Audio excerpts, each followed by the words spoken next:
Okay, so now I'm going to go do what I should have done as the first video. When I always use American Frame, so I can show you how things go. When I open my American Frame package, this is already pre-wrapped, all the pieces I've ordered. It's the frame, and then the backboard, which is an archival foam core, because you want anything that's ever going to touch your other piece of paper to also be archival, so you don't get any acids leaking through your original artwork. There's a pre-cut mat that's already there, which is so nice because I'm lazy. You can save a lot of money by doing your own mats, or by making sure your artwork is standard size and you can buy mats in bulk. But I always do weird sizes, so I always end up having to have mine done or cut them myself, which I do often. So there's my pre-cut mat. And then here is what I use is UV plexiglass. A lot of people don't like to use plexiglass. It has a different kind of shine, but a lot of galleries now won't accept things in glass.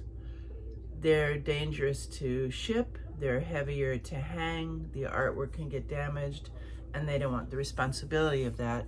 So I just skip doing glass, so I don't ever have to change out and do plexi if wherever I'm showing demands non-glass framing.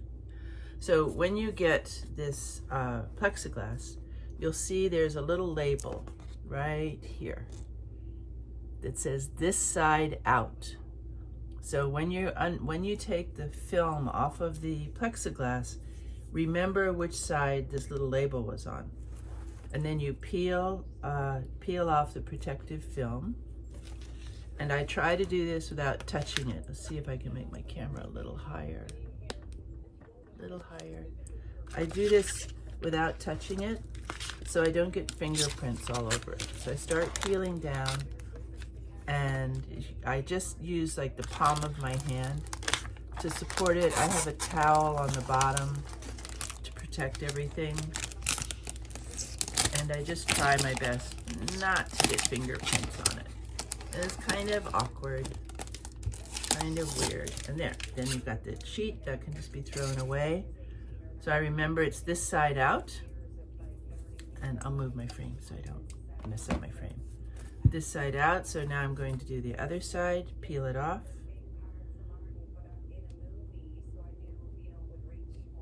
Peel it off. Come on, there we go. Okay, so you get a little tail, and you start peeling.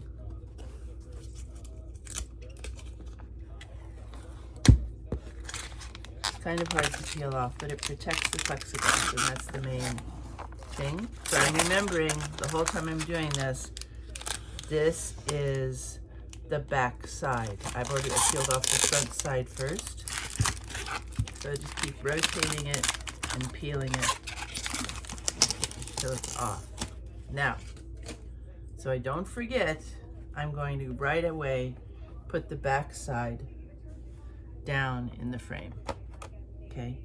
And if everything's gone well and I haven't touched it, and I can start to rotate it in the light to see if I see any fingerprints or anything that's going to cause me trouble. Everything looks good. Okay, so I'm going to put that aside for a minute. Oh, and I also have this handy dandy, if you're going to do a lot of framing, one of the worst things about plexiglass is static. Not so bad as glass, so it's just a good dust brush. But this is an anti-static brush, so if you do have anything on your plexi, you can just gently rub it across, and it will pick it up, and it will not just cause other things to cling onto the plexiglass. So you can get them on Amazon, and they're not very expensive, but only worth it if you end up doing a lot of framing. Okay, so now the next thing I need to do, move this over, is mat my print. So here I've got my mat, and I've got the bevel side here, so it's nicely beveled, and I've got my painting. All right, so I've signed my painting, as you can see, and now I have to figure out how to get it properly centered into the mat. So what I do first of all is I take whatever I'm going to be putting in the mat, turn it upside down, and then I take artist tape that's also archival. So if it ever needs to be replaced, or if it's touching the paper of your artwork, it will not eventually turn brown and create a problem and bleed through. So you want to make sure to tape it on the top part of the painting or the drawing or whatever it is you're framing. And I usually just try to tape it, let me get it down here in frame, just along the top edge,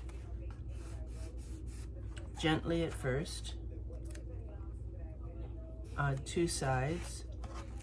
And that's the only side you tape it on. Do not tape it on these sides or on the bottom, just the top. And the reason for that is paper is alive, and humidity and dry air and things cause it to expand and contract. And if you have it taped from the top, that expansion and contraction will just hang off of the tape underneath the frame. It'll be minimal, but over years it could cause a problem. And if you have it taped on the bottom and it expands, your painting will start to bow. And then when it gets dry, your painting will straighten out again. So it'll cause movement that's static because of the tape. So then I lay it down. This is the tricky part. I keep my fingers under it. Now this is actually going to be difficult to do because I've trimmed it pretty close, so I don't have a lot of wiggle room with my mat. So I take it this way and gently, by eye, I start to try to center it the way I feel it looks best. I use a little, because my paintings are on paper and I sign them on the bottom, I always leave a little more room on the bottom. Actually, that looks pretty good. Okay, so once I've got that, I gently flip it over, trying not to move it, and then gently tack this down, and then I bring it back up and make sure it hasn't moved, and make sure I like the way it's centered, okay? So I like that. So I'm just gonna go with that.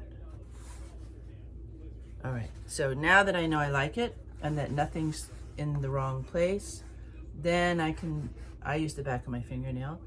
I just burnish down the tape so it has a nice tight connection and it's supported, all right? So back to the frame. Here's my frame.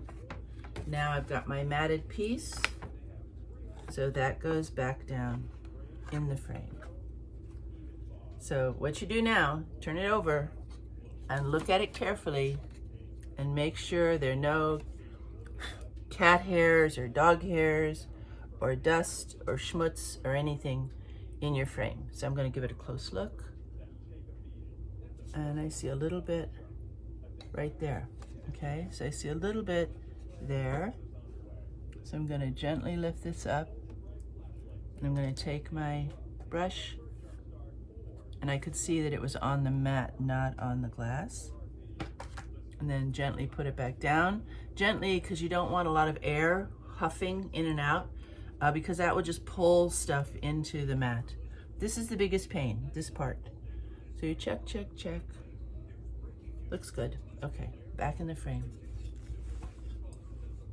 Gently, gently, turn the frame over, put it down, in. Check it again, because you'd be surprised how many times you think you've done it, and then you get it all sealed up and there's another little fuzz ball or something in there. Okay, so I'm happy. I'm just gonna give those one more rub. And now I've got my foam core, which will support the back of the painting and make sure it lies flat. Only taped on top, and drop the foam core in. Now here's the good part. American Frame now has put these brads in for you before they ship the frame. So you don't need a brad gun to shoot these things in. If you want extra ones, you need to have your own brad gun to do that. And not really necessary unless you're, doing a lot of framing. And then it's a big help. So I do have a brad gun for when I need it. or for when I do other frames that don't have them already installed. So once you've got this, all you do is you gently press down securely the brad against the mat. So I sort of snug in the mat, make sure it's not floating around.